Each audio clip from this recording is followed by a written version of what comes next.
चंदन जंगल में टूनी नाम की एक चिड़िया बरगद के पेड़ पर अपना घोंसला बनाकर रहती थी।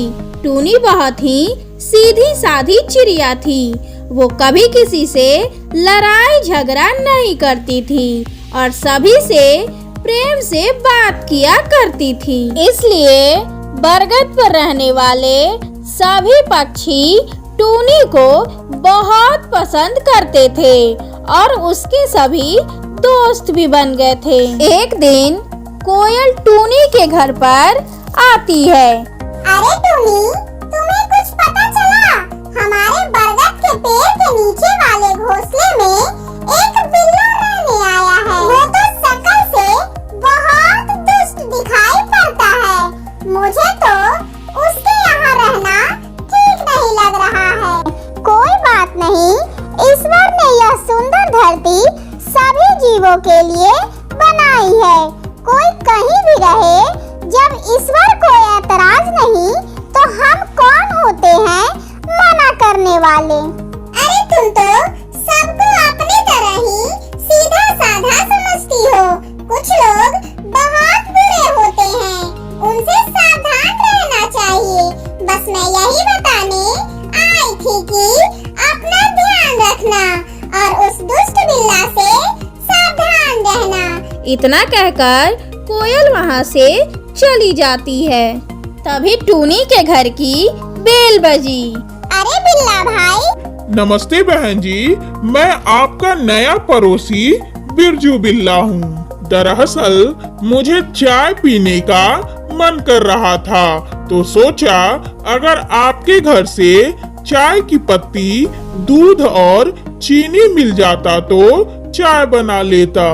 वो क्या है न कि मेरा सामान अस्त व्यस्त है, जिसे सही तरीके से लगाने में काफी टाइम लगेगा। अंदर आइए, मैं आपके लिए चाय बनाकर ले आती हूँ। पड़ोसियों को तो एक दूसरे की सहायता तो करनी ही चाहिए। और अब तो आप भी हमारे पड़ोसी हो गए हैं। अरे वाह, ये तो बहुत ही अच्छा रहेगा। आप तो बहुत ही दयालु और अच्छी चिड़िया है, वरना इस बरगद के पेड़ पर और भी पक्षी रहते हैं। उन्होंने तो मुझे पानी तक नहीं पूछा। टूनी ने उसके लिए चाय लेकर आई और साथ ही बिस्किट और नमकीन भी टेबल पर सर्व कर देती है। बिरजू बिल्ला सारी प्लेट साफ कर गया और जोर की ढकार ली। बहन, बहुत ही बढ़िया चाय और नाश्ता था। चलो दिन भर का काम तो चल जाएगा। अब रात का खाना किसी होटल में जाकर खा लूंगा। चलता हूँ, घर पर बहुत काम है। अरे बिल्ला भाई, आप बस घर का सारा सामान लगाइए। मैं आपके लिए रात का खाना पकाकर रखूंगी, आप यहीं खा लेना। बिरजू बिल्ला बहुत ही लालची और मांग मांग कर खाने वाला बिल्ला था। कभी भी अपने घर पर खाना नहीं पकाता था, हमेशा दूसरे पक्षियों के घर खाने के समय पहुंच जाता था। कुछ ही दिनों में सारे पक्षी उसका स्वभाव समझ गए थे। अब कोई भी पक्षी उसके आने पर उसे चाय नाश्ता नहीं पूछते थे। वो निराश होकर कुछ देर बातें करके चला जाता था, पर टूनी अपने स्वभाव से मजबूर थी। हमेशा उसके लिए कुछ न कुछ चाय नाश्ता या खाना परोस देती थी। एक दिन टूनी कोयल के घर गई। ये बिल्लू बिल्ला रोज खाने समय मेरे घर पहुंच जाता है। मैं मना भी नहीं कर पाती और उसे चाय नाश्ता कराना पड़ता है। मैं खुद एक गरीब चिड़िया हूँ, भला मैं किसी की जिम्मेदारी कब तक निभाऊंगी? टूनी, दुनिया में सभी लोग तुम्हारी तरह सीधे नहीं होते। मैंने तो पहले ही कहा था कि उससे सावधान रहना। कोई भी पक्षी बिल्लू को भाव नहीं देता, इसलिए बस वो तुम्हारे घर ही जाता है। खैर कोई बात नहीं, जब जागो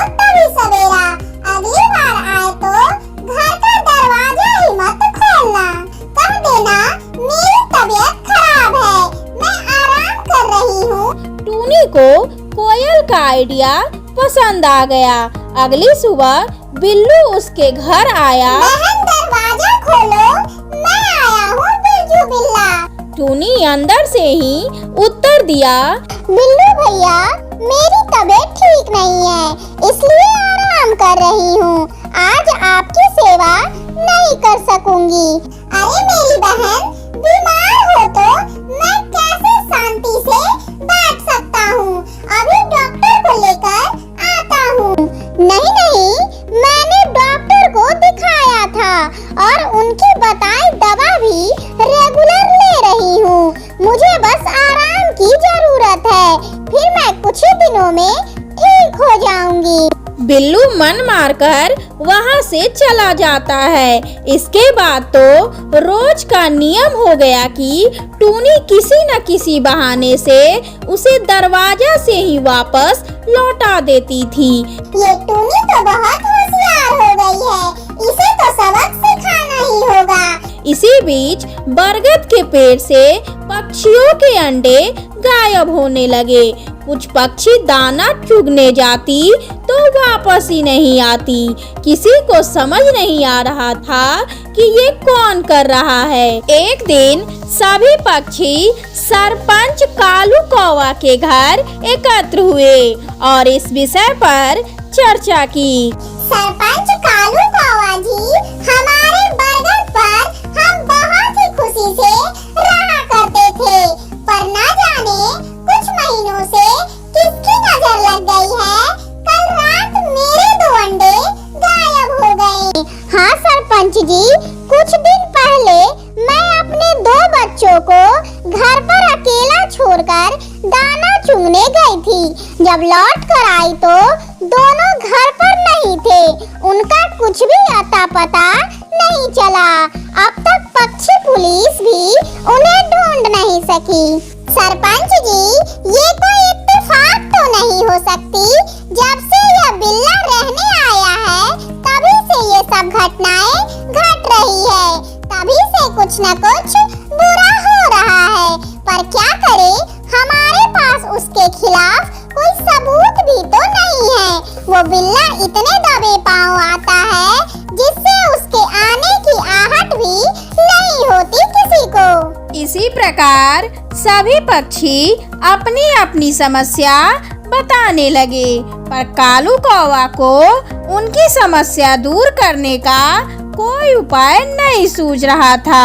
मीटिंग में यह तय हुआ कि सभी पक्षी बिल्लू से सावधान रहेंगे, अपने बच्चों को अकेला नहीं छोड़ेंगे और स्वयं भी कहीं अकेले नहीं जाएंगे।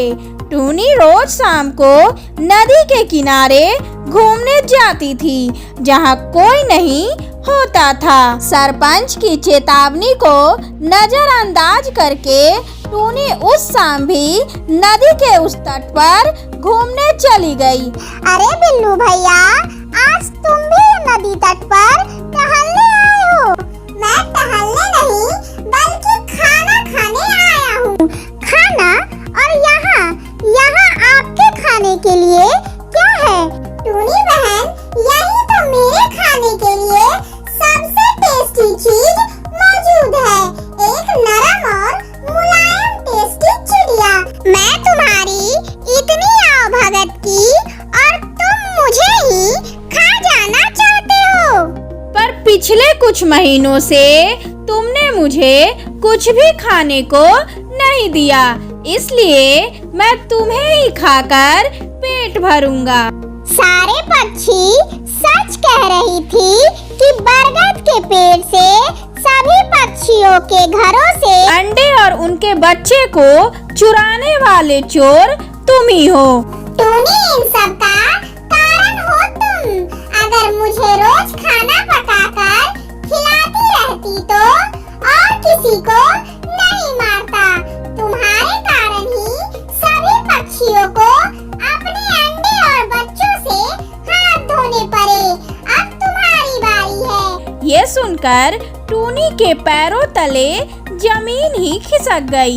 अब वो सोचने लगी कि इस मुसीबत से कैसे छुटकारा खिलाया जाए। देखो बिल्लू, अगर तुम मुझे छोड़ दोगे तो मैं तुम्हें तीनों टाइम स्वादिष्ट भोजन पकाकर खिलाया करूंगी।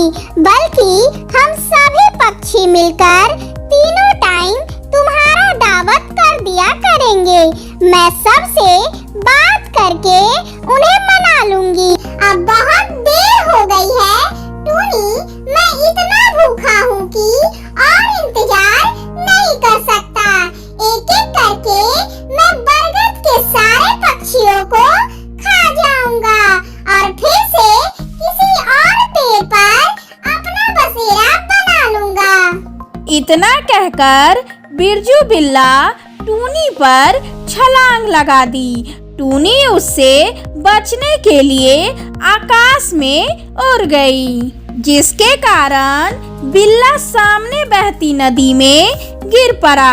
बिरजू बिल्ला को तैरना नहीं आता था, इसलिए वो डूबने लगा। उसने सहायता के लिए टूनी को पुकारा। टूनी बहन, मुझे बचा लो, मैं अब तुम्हें परेशान नहीं करूँगा।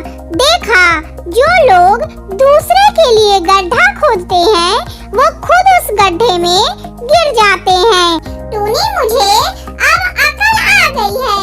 अब मैं तुम्हें कभी तंग नहीं करूँगा। कहावत है कि सांप को चाहे कितना भी दूध पिलाओ पर वो उगलेगा जहर ही। उसी प्रकार दुष्ट के साथ चाहे कितनी भी भलाई कर लो, वो सदैव बुरी काम ही करेंगे और हमें हानि ही पहुंचाएंगे। अगर तुम्हें आज मैं बचा लूंगी तो मेरे दोस्तों के साथ नाइंसाफी होगी। इस प्रकार बरगद पर रहने वाले सभी पक्षियों को दुष्ट बिरजू बिल्ला से छुटकारा मिल गया।